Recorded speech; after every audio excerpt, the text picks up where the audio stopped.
ইসলামী ছাত্র শিবির রগ কাটা তো দূরের কথা, ইসলামী ছাত্র শিবির কারো উপরে আগে হামলা করেছে এমন কোন ঘটনা যদি কেউ দেখাতে পারে, তাহলে মাওলানা মতিউর রহমান নিজামী চ্যালেঞ্জ করে সংসদে বলেছিলেন, যদি এই ধরনের কোনো উদাহরণ কেউ পেশ করতে পারে তাহলে আমি শুধুমাত্র সংসদ থেকে পদত্যাগ করব তা নয়, রাজনীতি ছেড়ে দিয়ে জনগণের কাতারে চলে যাব।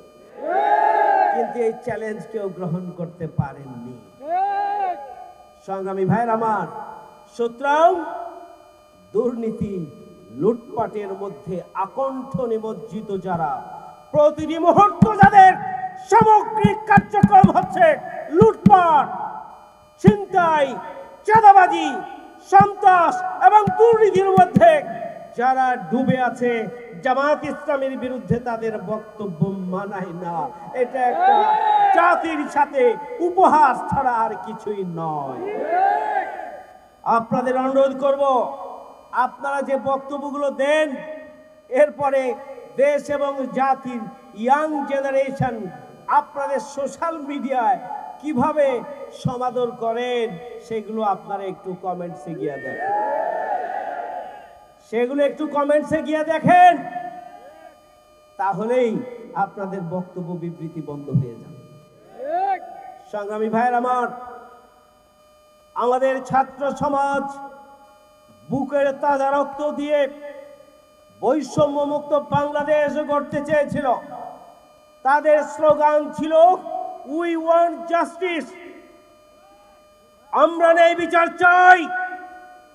ন্যায় বিচারের বাংলাদেশ, বৈষম্য মুক্ত বাংলাদেশ আমাদের বর্তমান প্রজন্মের স্বপ্ন। আজকের এই সমাবেশ থেকে এটিএম আজহারুল ইসলাম, জামাত ইসলামীর সাবেক ভারপ্রাপ্ত সেক্রেটারি জেনারেল অবিলম্বে মুক্তির দাবি করছি, না হলে আমরা দুর্বার গণ আন্দোলন গড়ে তুলব। সংগ্রামী ভাইয়ের আমার, প্রধান উপদেষ্টা মামলা নিয়ে প্রধান উপদেষ্টা হয়েছেন। অনেক উপদেষ্টা মামলা নিয়ে উপদেষ্টা হয়ে মামলা থেকে অব্যাহতি নিয়েছেন। আমাদের বিরোধী দলীয় নেত্রী খালেদা জিয়া, তিনিও মামলায় ছিলেন। 5 আগস্টের পরে তিনি ঘরে ফিরে আসতে পেরেছিলেন।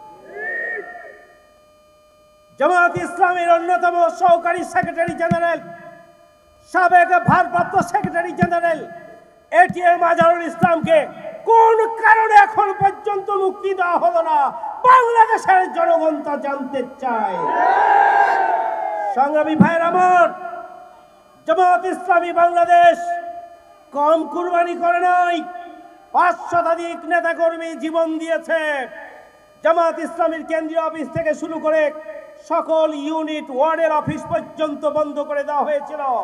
জামাত ইসলামীর শীর্ষ নেতৃবৃন্দের সন্তান থেকে শুরু করে নেতা কর্মীদেরকে গুম করা হয়েছিল। আমাদের নিবন্ধনকে কেড়ে নেওয়া হয়েছে, আমাদের দাড়িপাল্লাকে কেড়ে নেওয়া হয়েছে, জামাত ইসলামী বাংলাদেশকে নিষিদ্ধ করা হয়েছিল। সুতরাং এই দীর্ঘ 17.5 বছরে জামাত ইসলামী যে নজিরবিহীন কোরবানি দিয়েছে, তারই ফলশ্রুতিতে এদেশের জনগণ জামাত ইসলামীর প্রতি আস্থা রেখেছে, জামাত ইসলামীকে ভালোবাসছে। জামাত ইসলামীর প্রতি আস্থা রেখে আগামী দিনে একটি নতুন বাংলাদেশ বিনির্মাণে জামাত ইসলামীকে দিয়ে তারা স্বপ্ন দেখছে। সুতরাং আপনারা মাথা গরম করে যত বলবেন ততই জনসেন্টিমেন্ট আপনাদের বিরুদ্ধে যাবে। সংগ্রামী ভাইরা আমার, জামাত ইসলামী যেহেতু দুর্নীতিমুক্ত বাংলাদেশ চাই, বৈষম্য মুক্ত বাংলাদেশ চাই এবং ন্যায় বিচারের বাংলাদেশ চাই। আজকে তরুণ প্রজন্ম ন্যায় বিচারের, দুর্নীতিমুক্ত, বৈষম্য মুক্ত বাংলাদেশ চায়।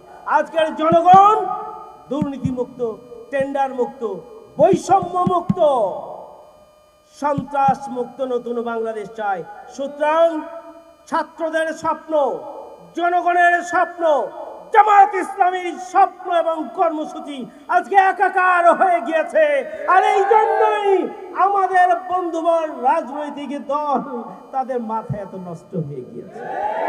সংগ্রামী ভাইয়েরা আমার, আসুন নতুন বাংলাদেশ বিনির্মাণে জামাত ইসলামী যে কর্মসূচি নিয়ে অগ্রসর হচ্ছে, আগামী দিনের নতুন বাংলাদেশ বিনির্মাণে আমরা সংস্কারকে গুরুত্ব দিচ্ছি। সংস্কার সম্পন্ন হওয়ার পরেই জনগণের প্রতিনিধিত্ব নির্বাচনের জন্য, গণতান্ত্রিক সরকারের জন্য এই তত্ত্বাবধায়ক সরকার, অন্তর্বর্তীকালীন সরকার পদক্ষেপ গ্রহণ করবে এবং আগামী দিনে একটি সুখী, সমৃদ্ধশালী, বৈষম্যমুক্ত নতুন বাংলাদেশের যে স্বপ্ন জনগণ দেখছে, সেই স্বপ্ন বাস্তবায়নের জন্য দল মত নির্বিশেষে 18 কোটি মানুষকে সামনে নিয়ে আমরা নতুন বাংলাদেশ গড়ে তুলব ইনশাআল্লাহ। সেই প্রত্যাশা ব্যক্ত করে আমার কথা এখানে শেষ করছি। আল্লাহ হাফেজ। বাংলাদেশ জিন্দাবাদ। বাংলাদেশ জামাত ইসলামী জিন্দাবাদ।